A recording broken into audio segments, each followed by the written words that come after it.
High, কেমন আছো তোমরা সবাই? আমি তো মোটামুটি ভালোই আছি। আর আজ যে শুক্রবার, আজকে আমার ছুটির দিন। হলে হবে কি, দেখো এই যে সকাল 5:45 থেকে এই যে বৃষ্টি শুরু হয়েছে। আর 8:30 অবধি বৃষ্টিটা হয়েছে, জানো তো। তার জন্য আমার আজ আর হসপিটালে যাওয়া হলো না, বলেছিল 9টার মধ্যে যেতে। আমার রুমের থেকে প্রায় 1.5 ঘন্টা লাগে। আমি বেরোতেও পারলাম না, যেতেও পারলাম না, আজকের ডেটটা মিস হলো। আর তোমাদের একটা টিপস দিয়ে রাখি, মুগ ডাল 1 থেকে 2 মাস কোটোর মধ্যে রাখলে এক ধরনের মথের মতন পোকা হয়ে যায়।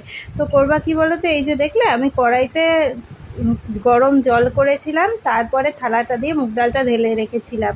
আর কে কে খাও এরকম মুরগির পা? আমি তো খুব ভালোবাসি, যদিও আমাকে ডাক্তারে খেতে বারণ করেছে। লোভ সামলাতে পারি না, কি করব। আর এই যে দেখছো, যে দোকানে গেলে এই যতগুলো গার্ডার দিচ্ছে, যত কালারের গার্ডার পছন্দ হয় কিনে নিই। 5 টাকা করে দাম তো। আর সেই সাথে একটা চেন কিনেছিলাম 20 টাকা দিয়ে। আর ওই যে মুগ ডালের কথাটা বললাম না, ওইরকম গরম